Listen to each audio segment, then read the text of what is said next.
ये टाइम था 1920 का, जहां इंडियन मुस्लिम्स ने टर्की के खलीफा को वेस्टर्न कंट्रीज़ के अटैक से बचाने के लिए इस्लामिक कंट्रीज़ में चल रहे वेस्टर्न कंट्रीज़ के विद्रोह को समर्थन देने का सोचा और खिलाफत मूवमेंट स्टार्ट कर दिया। इस वक्त महात्मा गांधी, जो कि ब्रिटिश गवर्नमेंट के खिलाफ नॉन कॉर्पोरेशन मूवमेंट चला रहे थे, गांधी जी ने हिंदू मुस्लिम की एकता की मिसाल दिखाने के लिए भारतीय मुस्लिमों के खिलाफत मूवमेंट के साथ गठबंधन कर लिया। पर जैसा गांधी जी ने सोचा था वैसा बिल्कुल हुआ नहीं। आंदोलन में हिंदू और मुस्लिम के बीच इंडिफरेंस साफ देखने को मिला। मामला इतना बढ़ गया कि गांधी जी को अपना नॉन कॉर्पोरेशन मूवमेंट बंद करना पड़ा और इस चीज़ का मुस्लिम लीडर्स ने विद्रोह किया। यहाँ से हिंदू मुस्लिम्स के बीच मतभेद बढ़ते चले गए और दंगों का दौर शुरू हो गया। कई सालों तक देश के अलग अलग जगह पर हिंदू और मुस्लिम के बीच दंगे हुए। 1923 में नागपुर में हुए दंगे और इस दंगों के बाद वहाँ के एक शख्स जिसका नाम केशव हेगड़ेवार था, उसे इस चीज़ से बहुत दुख हुआ और उसने सोचा कि अब वक्त आ गया है जब देश में बटे हुए हिंदुओं को एक किया जाए।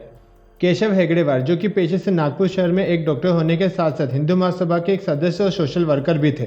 सन 1923 में विनायक दामोदर सावरकर, जो कि हिंदू महासभा के एक इम्पोर्टेंट सदस्य थे, उनकी किताब हिंदुत्व पढ़कर और 1925 में रत्नागिरी जेल में उनसे मुलाकात करके हेगड़ेवार बहुत प्रभावित होते हैं। हेगड़ेवार को ऐसा लगता है कि मुट्ठी भर अंग्रेज भारत में सिर्फ इसलिए राज कर रहे हैं क्योंकि हिंदू एक नहीं है और उसमें पराक्रम की कमी है। इसी चीज को खत्म करने के लिए राष्ट्रीय स्वयंसेवक संघ आरएसएस की स्थापना 1925 को नागपुर में की जाती है। आरएसएस से जुड़ने वालों को काली टोपी, खाकी शर्ट जो कि बाद में सफेद कर दी गई, और खाकी चड्ढा यूनिफॉर्म के रूप में दिया जाता है। इस ऑर्गेनाइजेशन को और ताकतवर बनाने के लिए इससे जुड़े लोगों को लठ चलाना, तलवारबाजी, भाला फेंकना ये सब सिखाया जाता है। सभाएं की जाती है जिसमें भारत के गौरवपूर्ण इतिहास को दिखाया जाता है। संघ ने महाराज छत्रपति शिवाजी के भगवा ध्वज को अपना झंडा बना लिया। अब आरएसएस धीरे धीरे देश के अलग अलग कोनों में अपनी जड़ें जमाने लगा, पर संघ के संस्थापक केशव हेगड़ेवार ने संघ के सदस्यों को राजनीति और ब्रिटिश गवर्नमेंट के खिलाफ बोलने से बचने के लिए कहा। 1930 में गांधी जी सत्याग्रह आंदोलन शुरू करते हैं। इसमें हेगड़ेवार खुद तो शामिल होते हैं, पर आरएसएस के सदस्यों को इसमें शामिल होने से मना कर देते हैं। पर वो ये भी कहते हैं कि अगर कोई निजी तौर पर इस आंदोलन में शामिल होना चाहता है तो वो हो सकता है।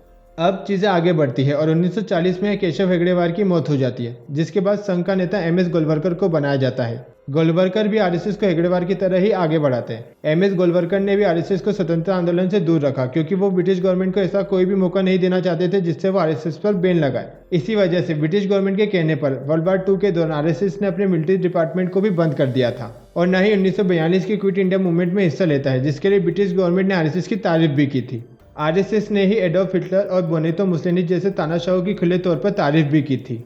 1948 में महात्मा गांधी की गोली मारकर हत्या कर दी जाती है और हत्या करने वाला शख्स नथुराम गोडसे आरएसएस का सदस्य बताया जाता है, जिसके बाद फौरन ही आरएसएस पर बैन लगा दिया जाता है और करीब 20,000 स्वयंसेवकों और एमएस गोलवलकर को अरेस्ट कर लिया जाता है। अगस्त में अपनी रिहाई के बाद गोलवलकर उस वक्त के होम मिनिस्टर वल्लभ भाई पटेल को लेटर लिखते हैं जिसमें वो आरएसएस पर बैन हटाने की मांग करते हैं। वल्लभ भाई पटेल कुछ शर्त रखते हैं जिसमें इंडियन कॉन्स्टिट्यूशन को मानना और तिरंगे को राष्ट्रीय ध्वज मानना प्रमुख था, और बैन हटाने को राजी हो जाते हैं, जिसका गोलवलकर विरोध करते हैं और उन्हें फिर से जेल में डाल दिया जाता है।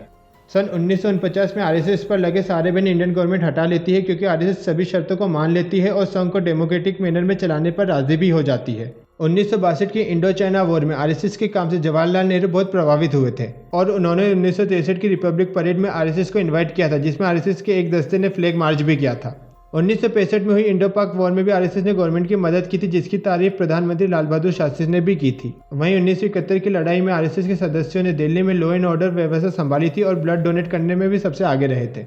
आज़ादी के पहले तक तो आरएसएस ने पॉलिटिक्स में आने से साफ मना कर दिया था। कई हिंदू नेशनलिस्ट लीडर और यहाँ तक कि सावरकर जैसे प्रमुख नेता ने पहले तो हेगड़ेवार को मनाया, फिर उसके बाद गोलवलकर को, पर दोनों ने ही राजनीति में आरएसएस को लाने से साफ इनकार कर दिया था। पर 1948 में गांधी जी की मौत और उसके बाद स्वयंसेवकों पर हुए हमले से आरएसएस को लगा कि उसे कहीं ना कहीं अपना पक्ष रखने और अपने आप को साबित करने के लिए भारतीय राजनीति में आने की जरूरत है, ताकि फिर ऐसी कोई सिचुएशन हो तो वो अपना पक्ष मजबूती से रख सके। गोलवलकर ने संघ के कुछ सीनियर स्वयंसेवक जैसे दीनदयाल उपाध्याय, बलराज माधुक और अटल बिहारी वाजपेयी को श्यामा प्रसाद मुखर्जी की पार्टी भारतीय जनसंघ का हिस्सा बनने दिया। धीरे धीरे आरएसएस अपने आप को इंडियन पॉलिटिक्स में बढ़ाते जा रहा था। बाला साहब देवरस, जो कि उस वक्त के आरएसएस के जनरल सेक्रेटरी थे, उनका जनसंघ के लिए भाषण देना ये दिखाता था कि आरएसएस पुरजोर तरीके से भारतीय राजनीति को पीछे के पर्दे से संभालना चाहती है।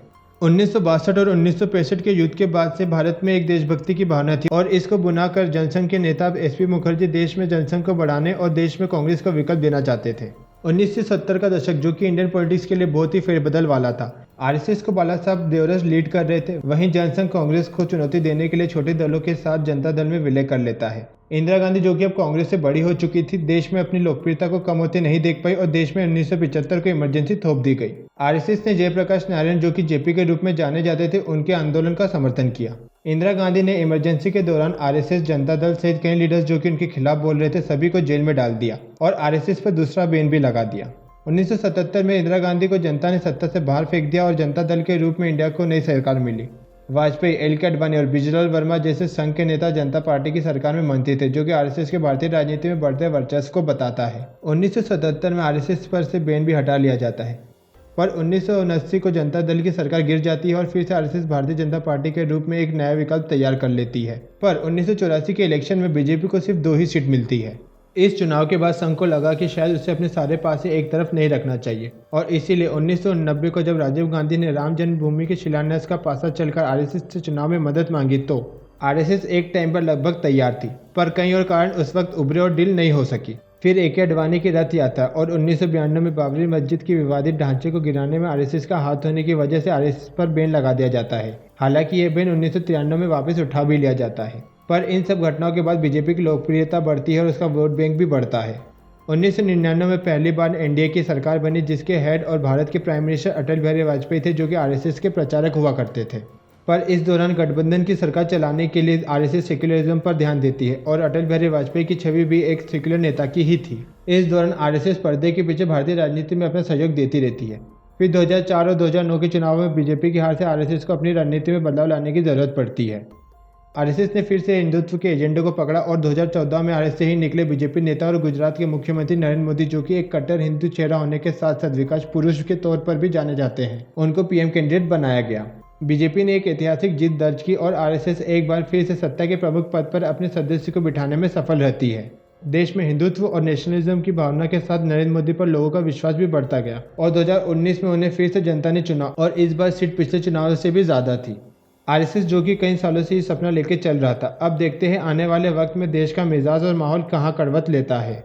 तो दोस्तों, ये थी राष्ट्रीय स्वयंसेवक संघ आरएसएस की कहानी। आपको इस वीडियो में क्या अच्छा लगा और क्या बुरा लगा कमेंट करके बताइए। अगर ये वीडियो अच्छा लगा तो इस वीडियो को लाइक कीजिए, शेयर कीजिए, सब्सक्राइब कीजिए इस चैनल को। जय हिंद, जय भारत।